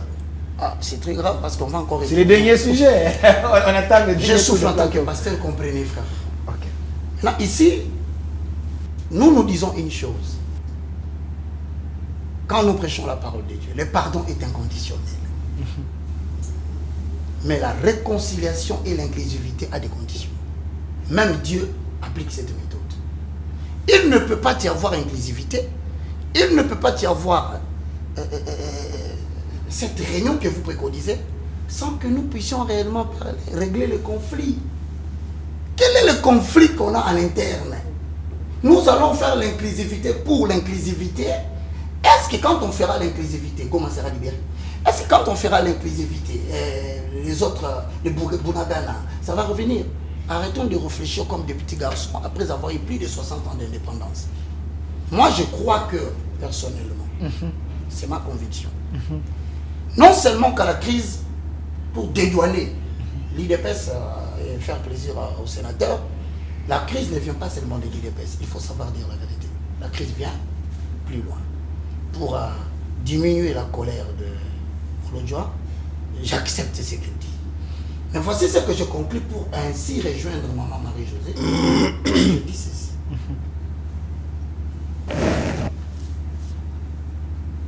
Les élections que nous venons de tenir, mais ces élections ont brisé l'âme congolaise.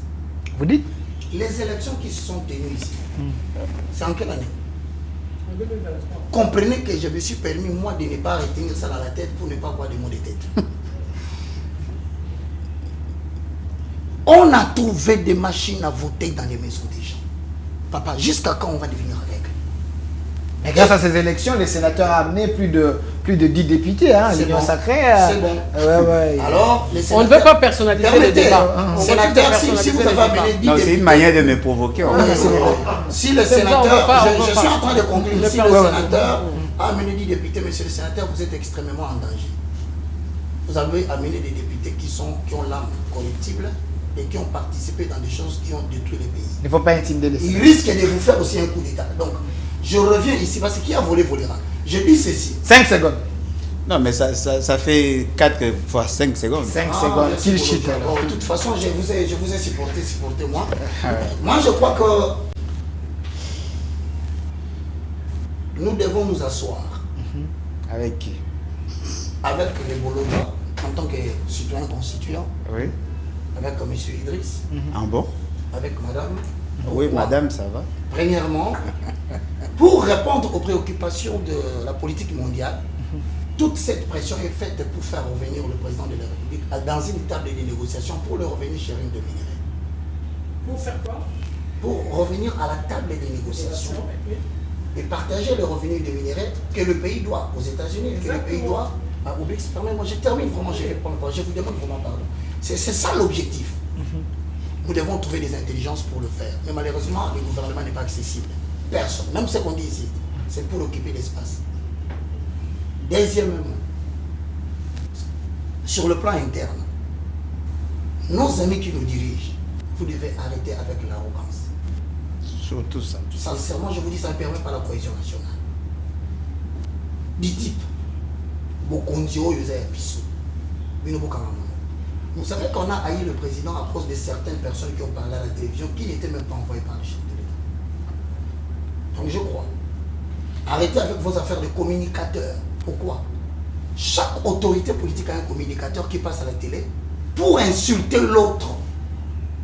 Si ce débat s'élève, ils insultent. C'est de l'IDPS insulte Caméré. C'est les Caméré passent ici.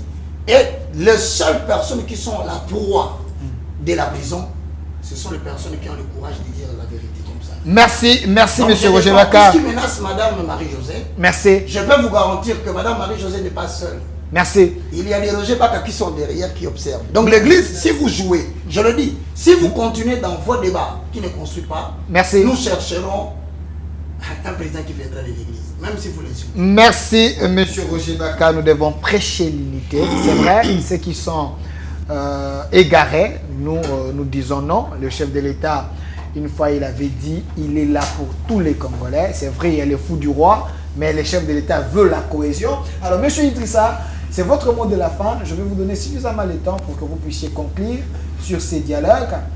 Est-ce les dialogues inclusifs? Quand on parle de l'inclusivité, il faut prendre tous ces gens qui nous amènent des tensions, les mettre autour d'une table, réfléchir, aussi trouver la solution. Chaud l'avait dit. Si le chef ne veut pas participer à ces dialogues, il peut se faire représenter. Il suffit qu'on ait ces dialogues inclusifs. Merci beaucoup, monsieur le journaliste. Je pense que le dialogue constitue notre ADN. Le dialogue, c'est comme ce que nous faisons ici, c'est le dialogue. Oui, oui. Non, non. Mais c'est un dialogue Monsieur, déjà. est-ce qu'il peut terminer ou vous allez chiffrer? Allez-y. Continuez. Ici, on engage un débat de la nation. Vous vous argumentez, il y a débat contradictoire. Et on ne se tire pas dessus. Oui, mais il n'y aura pas de Non, synthèse. mais je dis bien, on ne se tire pas dessus. Je pense, ici et maintenant, tout le monde doit savoir que le Congo est attaqué. Et avec notre leader visionnaire, c'est pourquoi je vous ai montré la théorie qui existe. Il y a deux blocs. Il y a le bloc économique et le bloc, le bloc politique. Notre gouvernement a convaincu le bloc politique. Et c'est pourquoi nous avons reçu des condamnations un peu partout. Et le gouvernement est en train de travailler avec le bloc économique pour désamorcer la bombe qui est installée au Rwanda. Et d'ici là, nous allons désamorcer cette bombe. Et à ce moment-là,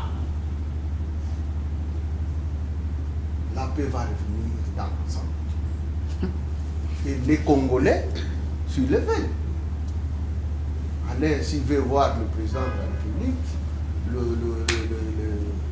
le professeur et madame, elle a eu l'habitude d'aller voir le président. Vous avez vu la dernière fois en 2021. Ouais. Ça, clair, oui, parce que. Et Précision Oui, détail, précision hein. important. J'ai vu la dernière fois en 2021, j'ai revu mon dossier. Et, Je l'ai plus et jamais là, revu. maintenant, Plus jamais revu. on parle, mais pas cette politique que mon ami, qui est à court d'arguments, d'autant plus que ici, vous avez posé la question, quelle est la voie de sortie de la crise? Pour l'opposition, c'est le départ du président Tshisekedi. Est-ce qu'il a identifié le problème? Il n'a pas identifié le problème. Les problèmes aujourd'hui qui se posent, comme le prof a dit, l'ordre mondial. Comment affronter cet ordre mondial? Pour que d'abord le Congo ait la paix. Et ensuite, on va se parler comme Congolais. Problème interne. Où est le problème? Donc le dialogue interne n'est pas Notre prioritaire. pays Mais Bologna serait impliqué dans les dialogues internes. constitue maintenant le business mondial. Mais il faut enlever ces pays dans le cadre des business mondial. Et c'est lui qui le fait aujourd'hui pour le faire sortir. C'est le président. C'est Comment? pourquoi? Non, comment? Comment? Écoutez, quand On a affaire à des Biden est féroces. venu. Non, écoutez, à des écoutez, Ngando, à des... Et vous pensez qu'on va en sortir comme ça tant qu'on n'a pas organisé écoutez, l'État? madame, il faut être sincère avec moi. Je ne suis pas n'importe qui. Je suis sénateur, membre du parti au pouvoir. Je connais et je sais et j'assume. Vous étiez même les candidats de l'UDPS pour occuper le Au Sénat. Sénat. Ok. Écoutez, vous venez de me perdre le fil d'idée par des interférences. L'ordre mondial est attaqué et d'ici là, nous allons trouver une solution. Bloc économique, hein, pour vous rappeler. Le bloc économique. Et le président est en train de travailler. S'il n'était pas visionnaire, il ne devrait pas identifier ces deux blocs-là qui font mouche aux Congolais. Il ne peut pas être sorti Le de bloc sa sphère, là. économique et le bloc politique. Comme nous venons d'identifier ces deux blocs, il faut les confronter. Et nous sommes en train de les confronter. Mais malheureusement pour les Congolais, comme M. Amen, Bolodjo. on lui demande quelle est la solution? Pour lui, c'est le départ du président. Mais au moins, madame qui a dit non, il fait un ordre. Une génération nouvelle.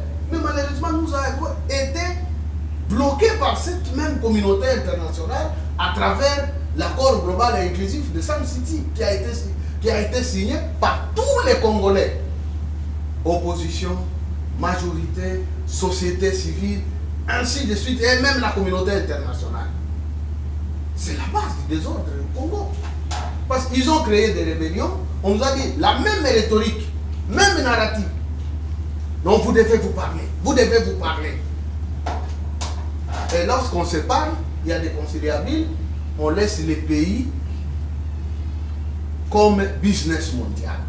Parce qu'il y a des autorités recommandées. Il faut tenir ça.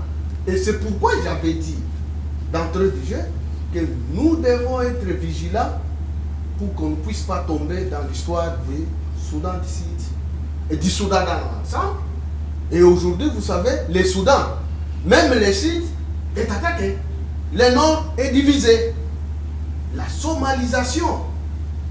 Quand vous avez un leader qui est le symbole, quelles que soient ses faiblesses, selon l'opposition, nous devons être d'abord autour de ces leaders-là pour confronter l'ennemi. Merci. Mais on va être... Si on n'arrive de lui de pas... quelle manière, non, oui. Sénateur, puisque il n'y a qu'un son de cloche que vous écoutez. Parler le même langage. Quel est ce langage-là? Écoutez. On ne le sait même pas. Aujourd'hui, le même langage, c'est quoi? J'ai aimé le langage du président Fayoulou. Lui n'a jamais été d'accord avec le président. Mais au moins, pour la cause, il dit, nous devons dire aux Rwandais de rentrer. Merci. Et nous devons attaquer et trouver solution d'abord de la guerre et ensuite Merci. un problème entre nous. Merci, monsieur le sénateur. Merci, monsieur le En dehors sénateur. de ça, il n'y a pas un autre chemin. Merci, monsieur le sénateur. Il ne faut pas faire fâcher les directeurs des programmes. Il nous a vraiment accordé plus le temps. Vraiment, monsieur Lembolo-Djoa, vous allez nous excuser. On a déjà dépassé le temps. Une conclusion, vous serez prêt pour les dialogues avec le président pour qu'il y ait la paix? Bon, je considère M. Félix Tshisekedi comme un problème. Président Félix. Vous me perdez 2 minutes. Je le considère comme problème parce qu'il n'a pas la capacité managériale à même d'orienter les choses. Il y a un problème de leadership. Il y a un problème managérial. Félix Tshisekedi n'a pas assez d'atouts pour diriger un pays en crise. Et quand je l'ai dit, bon, je comprends notre frère de l'UDPS. Les sénateurs. Oui, par rapport à ces élections-là chaotiques, oui. Notre frère de l'UDPS, je le comprends parce qu'il défend la cause de son parti. Mais moi je défends la nation. Les électeurs sont bien identifiés. Voyez-vous, moi je défends la nation. Moi je ne crois pas à ces élections-là. Moi je défends la nation. Lui défend son parti et son chef. La nation aussi. Vous savez, la complexité de la question que nous abordons là nécessite assez que nous comprenions qu'effectivement, si nous sommes représentés par M. Félix Tshisekedi, il n'y aura pas de retombées. Voyez comment les gens veulent se tromper eux-mêmes. Qui n'a jamais entendu dans ces pays qu'il y ait une politique, une diplomatie qui a poussé au Canada de suspendre le financement au Rwanda? Qui n'a jamais entendu dans ces pays la Grande-Bretagne suspendre le financement de l'aide au développement au Rwanda? Non, c'est pas nouveau. C'est pas nouveau. C'est nouveau. Au-delà de... Non, mais voilà pourquoi j'ai dit à l'époque, vous n'étiez pas politicien. Non, j'étais politicien. Probablement. Ça fait longtemps. Moi, je suis non, mais voilà depuis pourquoi 91. Si vous faites l'agrégation. 91. Laissez-moi au moins les temps. Est-ce qu'il peut être c'est son mot de la fin? Allez voir le nombre de résolutions du Conseil de sécurité sur la question de l'Est. Il y en a plusieurs. Depuis 1999. Depuis 1999. Il y a eu plusieurs résolutions. Non, dites-moi un peu. Qu'est-ce que l'Occident gagne si vous êtes en paix? Non, dites-moi, soyons sérieux. Il ne gagne rien. Qu'est-ce que l'Occident gagne? Parce que si vous êtes en paix, il y aura grande sociale là-bas. Exact. Alors, où est le problème du président Tshisekedi? Vous dites... Non, mais voilà pourquoi j'ai dit qu'il n'est pas l'homme de la situation. Merci. C'est-à-dire que nous devons avoir une intelligence situationnelle pour que nous arrivions à négocier le virage. Merci. Fort malheureusement, cet accident de parcours que vous appelez les Et vous deux serez pères, surpris, à la tête mon du ami. pays, veulent nous emballer dans leur débat. Et ça nous prend du temps. Je tiens à vous rappeler, vous avez en souvenance les déclarations faites par M. Mbata. Il vous a dit, d'ici le mois de décembre, il y aura la paix dans la partie Est. Ces gens, nos frères ici, n'ont pas la maîtrise de la question. Merci. Je suis prêt Moi, je suis de l'Est, à je suis dialoguer. de Non, être de l'Est Monsieur ne le veut pas dire sénateur, que vous avez la laissez maîtrise du terminer, dossier. monsieur Non, Idrissa. Chité, monsieur Tu Alebolojoa. disais tu es prêt. Je suis prêt Prêt de. à dialoguer avec quiconque, sauf les traîtres. Je vous cite les traîtres. Ok. Kabila, Nanga, Félix, et puis les églises des réveils qui ont fait Exact. de Dodo Nanga, Kanga et les autres. président de la Là, CENI. je suis d'accord Le avec 4 blocs là, ne comptez pas sur moi. Je suis d'accord avec toi. Parce que si je négocie avec eux, c'est leur accorder un chèque en blanc. Ils ont posé des actes. Parce que la réconciliation dont parle tout le monde, il faut qu'il y ait des sanctions. Merci. On ne va pas se réconcilier avec des gens Merci. qui ont trahi la nation Merci. au nom de la paix. Merci, Non, monsieur ils doivent être Alebolojoa. C'est sanctionnés. également votre mot de la fin. J'avais réservé la dernière parole parce qu'on est au mois de la femme à madame Marie-Josée Ifoku. Le mot de la fin, on retient quoi? Vous serez partante pour les dialogues ou pas? Regardez la caméra. Je pense que j'ai déjà eu à me prononcer là-dessus. Et quand on doit parler dialogue, le Congo est habitué à des multiples dialogues et qui n'ont jamais abouti ou à des solutions qui pouvaient aider le pays. Donc le dialogue de cette manière-là, où là je rejoins un peu M. Alain Bolodjoa, où j'ai dit que on ne peut pas nous demander, on ne peut pas demander aux coupables de devenir juges et partis. Parce que c'est eux qui posent un problème, c'est eux qui sont prêts à prendre des armes pour venir tuer la population arrivée au pouvoir. Donc nous, on ne veut pas qu'ils s'assoient à la table du dialogue. Et je l'ai dit à la Senco parce qu'ils ne nous ont pas convoqué, nous les femmes et ni la jeunesse, qui sont les grandes victimes de cette situation-là. Et c'est ainsi que moi j'avais fait une proposition, j'ai dit au président Félix Tshisekedi, comme il est déjà président de la République, contrairement là on se sépare, Alain Bolodjoa et moi, j'ai dit comme il est déjà président de la République, nous ne cherchons pas une révolution. Parce que je ne crois pas en la révolution, elle bouffe ses enfants. Oui, attendez, je m'explique, non? Moi je parle d'une révolution mentale d'abord. Oui. Hein, je peux m'expliquer, j'ai dit là on se défait. Pour moi, comme le président Félix est déjà président, moi j'ai demandé qu'il se mette un peu en retrait. C'est-à-dire, soyez oui, clair, j'explique, madame, non? qui Attends, partent. non, pas qu'ils partent. Je m'explique. Vous vous rappelez du temps de l'AFDEL 1? Parce que moi, j'ai dit on est à l'AFDEL 2, là. C'est la suite. Il avait été demandé d'ailleurs par Etienne Tshisekedi, enfin l'opposition qu'Etienne Tshisekedi représentait, que Mobutu restait président et nommait un premier ministre fort qui venait avec un nouveau, avec un nouveau gouvernement qui allait régler cette situation-là. Et moi, je reviens à la même chose en disant, Monsieur le Président Félix Tshisekedi, vous êtes au pouvoir aujourd'hui. À l'époque, c'est votre père qui était de l'autre camp. Aujourd'hui, vous avez la position de Mobutu. Ayez l'amabilité ou bien l'oubli de soi, l'abnégation, l'amour pour le pays. Si vous pouvez vous mettre en retrait, vous restez président de la République parce qu'il y a des choses qu'on doit lui demander. Mais c'est moi, non? Toi, tu as fait ta proposition. Moi, non, mais pourquoi doit-il rester? Pour je servir à quoi? Je vais t'expliquer. Parce que nous devons... Monsieur Alain Bolodjoa, il doit partir. Monsieur Félix Tshisekedi doit partir. Vous solutionnez le problème. Moi, je cherche une solution où nous pouvons avoir la réponse de tout le monde. Parce que dire seulement il va partir, il va rester bloqué là. Ça va nous apporter bloqué quoi? Rien du tout. Il va mais bloquer. il va le faire partir comment? Par un coup d'État? Il peut démissionner pour incompétence. Non, mais le débat n'est pas... Mais qui me laisse terminer au moins, s'il vous plaît. Parce que là, c'est la distraction. On s'est mis d'accord. Moi, j'ai dit que le président Félix Tshisekedi se met en retrait. Il reste le président parce que c'est lui qui va déclarer tout ce que j'ai demandé. C'est lui qui va nommer le Premier ministre. C'est lui. Mais oui. Donc, moi, c'est dans ce cas-là que je dis, puisqu'on est à la fin d'un cycle, nous devons aller, nous sommes dans un virage qui est très très dangereux. Nous sommes dans une situation de faiblesse.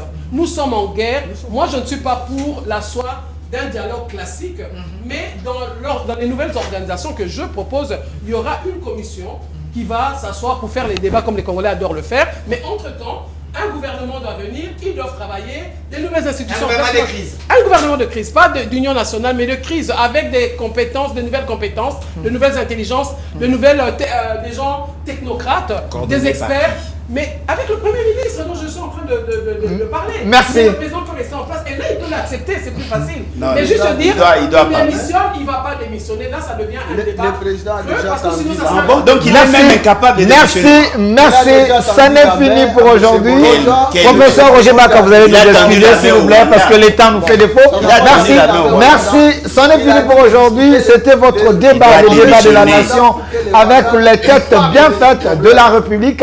De ce côté, nous avons, on avait le sénateur, M. Idrissa Mangala, ancien gouverneur du Maniema. C'est au cadre de l'UDPS. Merci d'avoir répondu à notre invitation. Également, de l'autre côté, Madame Marie-Josée Ifoku, une tête bien faite de la nation.